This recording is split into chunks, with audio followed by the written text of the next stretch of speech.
We want to just welcome those who will be watching this video on our YouTube channel and praying that God will bring wisdom and understanding to the passage of scripture that we just heard read from Genesis chapter 16, verses 1 through 13 or 14. In his book, Simply Christian, N.T. Wright, the brilliant Anglican archbishop and theologian, wrote this about the Bible. He says, it's a big book full of big stories with big characters. They have big ideas and make big mistakes. It's about God, greed, and grace. About life, lust, laughter, and loneliness. It's about births, beginnings, and betrayal. About siblings and squabbles and sex. About power, prayer, prison, and passion. And that's only in Genesis. You know, part of the challenge we face in interpreting some of these ancient stories, particularly in the Hebrew scriptures, the Old Testament, is that there is this cultural distance for 21st century Westerners like us to travel back in our minds and in our imaginations to a great deal of extent, back, 2,000 or 3,000 years to when these stories actually happen in these ancient cultures with ancient rituals and kind of strange behaviors. But as you'll see, I hope through this story from Hagar, that you will start to see that there's something underneath the layers of what seems to us to be a very disturbing, difficult story to understand. Some years ago, in our first pastoral charge in Lillooet, we embarked on a Bible study called the Bethel Bible Series. It was a 2-year program. And one of the main lessons from that series was to recognize the difference between a Hebrew versus a Greek way of approaching the scriptures. You see, we're 21st century people educated in a Greek Western mindset. That is what we live in. That's how we see the world. And yet the ancient world where the Old Testament scriptures were written out of a worldview that was quite different from ours. It was an ancient storytelling experience where they were very tied to their families and their tribes and to the world and creation around them. And so it makes it very difficult to escape our worldview and to kind of put ourselves into quite a different worldview that seems to be at odds with where we are today. Now, remember, the scriptures weren't written particularly for our modern world. Yes, they do provide us wisdom, spiritual guidance, and this overarching story of God's redemptive work in the world from the beginning of creation to the time of Moses and Abraham and Sarah and into the time of Jesus, and then on through the apostles and the followers of Jesus to the church and beyond. But of course, God spoke to those ancient listeners in ways that shepherds and desert wanderers would understand, often in metaphors and stories that frequently escape, the modern reader's understanding. So we need to approach the scriptures with this open mind and an open heart as we try to seek fresh ways of understanding really tough, complicated, and sometimes it looks like very brutal stories. Now, I'm in a series called That's a Good Question, and I'm looking at different questions, primarily in the Old Testament, where God or a messenger of God, who is oftentimes seen as the same things, that's what they saw. When it was a messenger, it was frequently they felt that was God really right there with them. And I'm looking at different questions that are posed by God or a messenger or an angel to people, and then thinking, what does that mean for us today? Is there something else underneath these stories that would perhaps give us wisdom or guidance or help us in our journey of faith? So the question spoken by the angel of the Lord this morning in that passage from Genesis chapter 16 is, where are you going? Now, Hagar is the central character in that story, and today she's revered by people of the Islamic religion as the mother of their faith. But as we heard just a few moments ago from Heather as she read that scripture passage, Hagar had a pretty rough life. She's an Egyptian slave working in the household of these patriarchs, the matriarchs of the Hebrew faith. Abram at that point, Sarai, they were going to get their names changed later on, but Abram and Sarai. she is this slave working in this household. And this chosen couple, God has promised, would be the founders of a great nation. But the problem in the story, as you recognize, is that, well, first of all, Abraham's 86 years old. It was tough enough being a father of 3 kids when I was in my 30s. I can't imagine what it would have been like when he was 86. And Sarah is no spring chicken either. She was just doing her her 30th half marathon too, I think there, Lynn. So the problem in the storyline is that this elderly couple, they have no possibility of having children. At least it seems like it at that time. And yet God has promised them that they were going to be the matriarch and patriarch of this large, expansive nation upon which God would work through to bring redemption to all the world. How's that going to happen, God? And so Sarah kind of takes things into her own hands, matters into her home, and she asks this Egyptian slave basically to be sent to Abraham so that she could bear a child. Now, in that time, one of the most important roles for a woman was primarily associated with bearing children.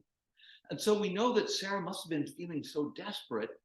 And the solution for many prominent women in that society, remember, an ancient Middle Eastern society, was if you were wealthy enough and you had a servant, a maidservant, she would often be given to the husband so that the lineage, the family name and the family line and all that goes with that would at least be intact. In some ways, it was like finding a surrogate mother, which of course happens all the time in North America. Now, in ancient times, Hagar's story wouldn't have been unusual. As a slave, she had no real rights.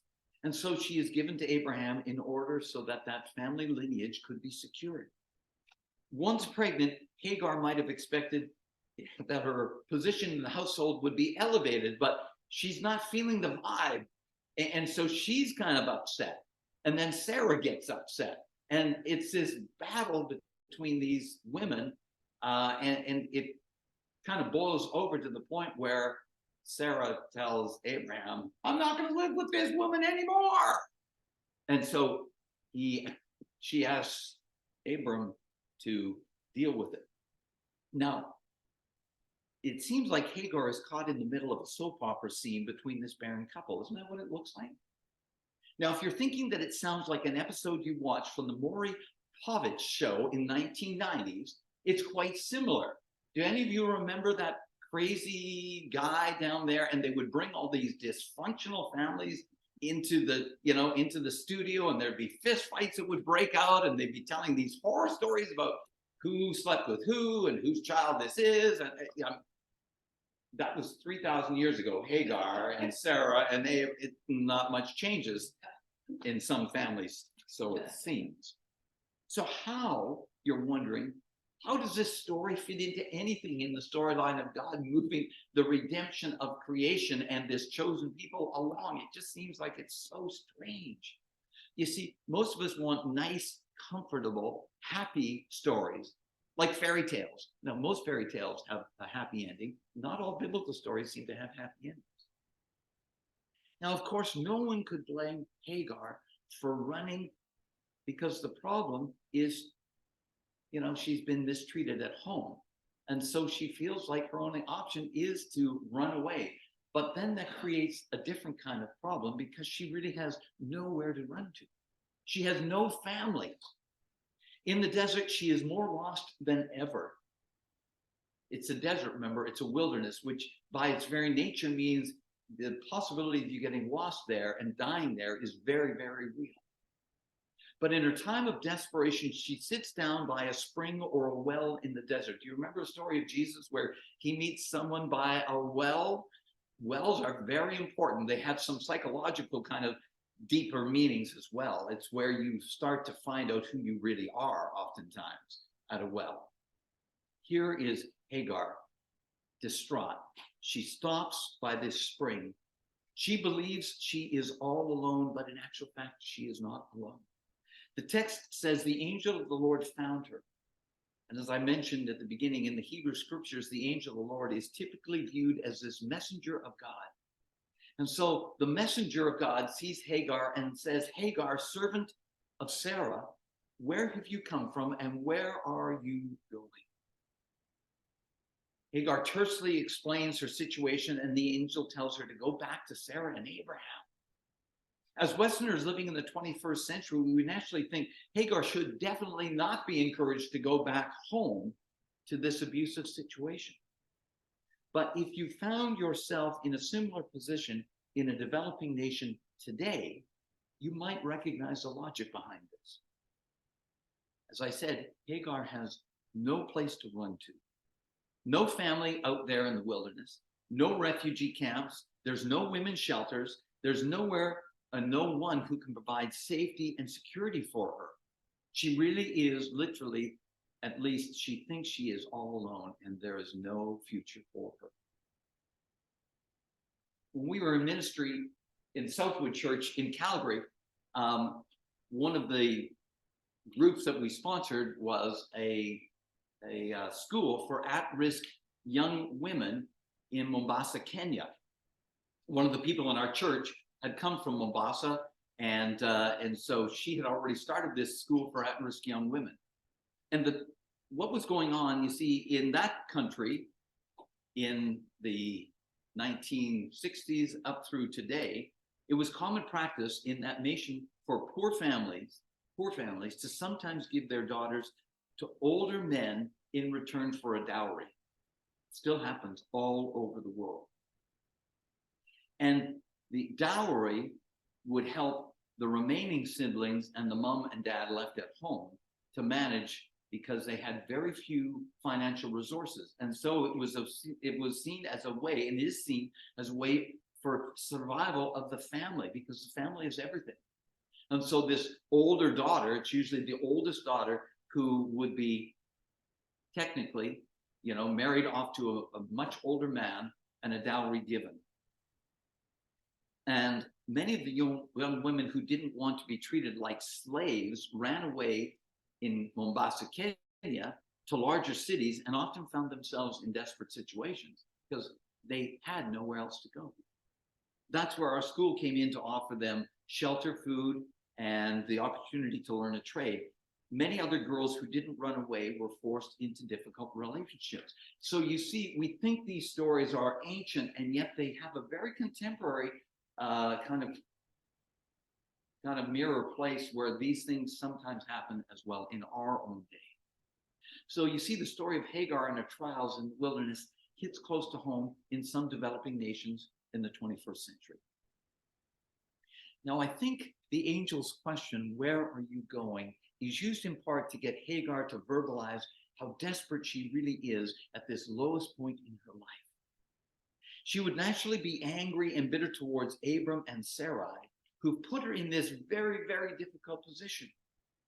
But as we all know, bitterness can act like a cancer of the soul, no matter how it gets there.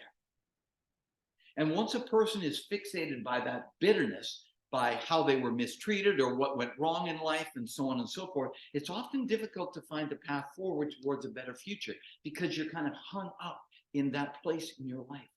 And you can lose all perspective and the ability to see such things as beauty and truth and love, and even a future. Now, sometimes for those of us who've been stuck in the past or in bitterness or brokenness, we need to be honest with God about how we feel life has been so unfair, and then be open to a fresh experience where God can meet us and heal our wounds and touch us in those deep places of brokenness and bring some peace or hope or love back into our lives, in order for us to embrace the new possibilities so that we actually can move forward in life and not just stay stuck in the wilderness or in the desert. The encounter in the wilderness between Hagar and this angel of Yahweh also reveals something essential about the character of God, which is that God does see Hagar's suffering and pain. Hagar is not invisible to God, and God empathizes with her pain. And the angel tells Hagar that, in fact, God is with her, and her future will be secured as she bears a son who himself will be free. He might be like a wild donkey. He might be getting into fisticuffs in the bars quite regularly. You know, like the song, the country song, what is it? Boy Named Sue, right? Who did that? Johnny Cash, right? There, Barb. Always look to Barb for our Western song of the Sunday. Anyways, the reality is, though, the promise is that Hagar will have a son, and he himself will actually be free. He will not be a slave, and he will become a great nation. Now, Hagar, if you think about it, Hagar's response shows that she is shocked that God would even notice her. You see, remember, where is she from? She's from Egypt. That's right. Do you think a slave girl in Egypt thinks that any god of the plethora of gods that were there in Egypt would be concerned about the plight of a slave girl? Not at all. But here she is in the wilderness at the lowest moment of her life. And this God, this unknown God to begin with, meets her and tells her, you have a future. It's not always going to be easy, but you still have a future. And with this divine encounter, Hagar reacts by saying something unique in all of the scriptures. She is the only person, this Egyptian-born slave girl who isn't a Jew, is the only person in scripture to give a name to God. And she names this God El Roi, the God who sees me. El Roi, the God who sees me. The text suggests that the reason she can return home is because of her new vision of God seeing her, which has affected Hagar's own view of herself. She sees herself differently because God has met her in the moment of her most deepest pain and heartbreak, and God saw her, and God spoke to her, and God gave her a future. She's not just a slave woman being used to bear a child for her master. Rather, she is a woman who has been seen by God, heard by God, protected by God, and given this new path forward. Once she was invisible. Now she returns home, keeping her eyes on El Roi, this God who knows her and sees her. Let me ask if you've ever experienced a time when you felt invisible, that few people really saw who you really were, that you had to hide the truth, or you were too embarrassed or ashamed, or you just felt like you didn't have someone who really knew who you are. You felt lost, felt maybe like you were wandering around in the wilderness, feeling like maybe you had very little to offer God, or God wasn't even around for you. I remember a conversation I had many years ago when I was maybe 19 or 20. It was with one of my favorite pastors, Reverend Duncan Chalmers, at Cliff Avenue. He was a great minister, Scottish guy. He was a very good preacher, but he was there to marry Connie and I in the dark ages. But at that point in my life, I was kind of feeling rudderless, that I was lost with no sense of where I was headed and no real purpose. Now, I recognize that most of us, when we're going through those teenage years or young adult years, sometimes, we don't always know the path before us, and it's okay. That's all right, right? Sometimes it takes a long time for you to find out what you really feel you are meant to do, or what gives you joy in what you do in terms of a life career. I was feeling, as I say, my life was rudderless. This despite the fact that I really wanted to find my path forward, but sometimes it's murky. Remember those days? Although I was loved by my family and had lots of options, I felt stuck. And maybe at a certain point you felt stuck, or at this point in life, you feel stuck. Perhaps you've felt that way at different points. And it doesn't just happen to young people or young adults. It happens to many older people who are facing diminishment in their lives for any number of health or relationship-related reasons. At different times in life, when we feel like we're spinning our wheels, that we're going nowhere, that we're lost, or we're unseen, it is good to ask ourselves, or be asked by someone who loves us, where are you going? Where are you really going? It's okay to talk with God or a real person and say, I have no idea what's next, and I'm scared. I've had lots of conversations like that with all sorts of people at different stages of life. It's not just when you're young and you're trying to figure out life. It can happen in so many places in our lives where we feel like we're wandering in the wilderness. No one sees us. No one knows what we're going through. We don't even believe that God sees us. As Reverend Duncan asked the questions about where I was going, what direction was I finding life taking me, he helped me to see that God actually had a purpose for my life far larger than I could ever imagine. And that perhaps God could use me to ultimately become a minister in the United Church. I never thought that that would be possible. Now, maybe some of you are saying, that was bad advice, Ed. If we could go back in time, maybe. I don't exactly know when my Hagar moment was, when I was kind of wandering aimlessly in the wilderness of sorts. But I do know where my Hagar moment happened. I was praying, and I'd been praying for probably about 3 or 4 months after that conversation with Reverend Duncan about, God, what's my purpose in life? Give me some direction. Help me to find my footing. Help me to know that you see me and you know that you're in the struggle with me. Help me to know you're in the struggle with me. And as I wrestled and prayed through that question, where are you going? I heard God's voice. Now, it wasn't audible, but I knew it was God speaking to me. It was through the scriptures, but not specifically or only through the scriptures where God spoke to my situation.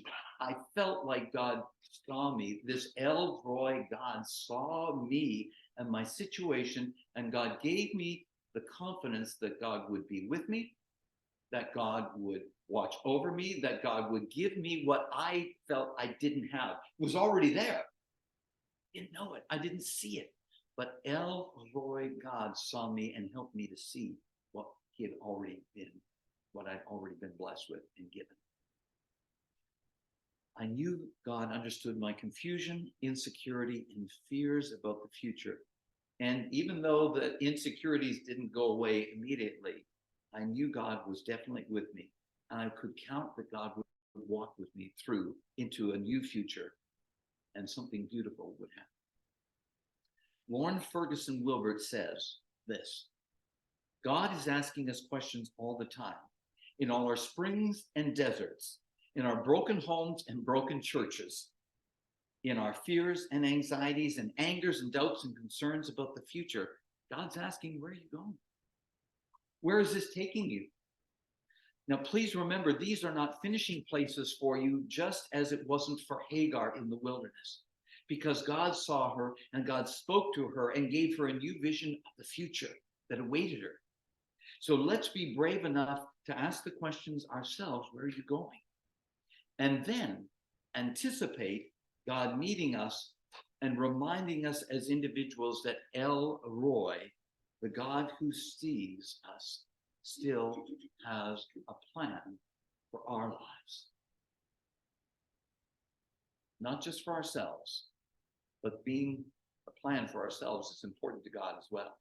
But often the plan involves other people, because God, El Roy, sees you.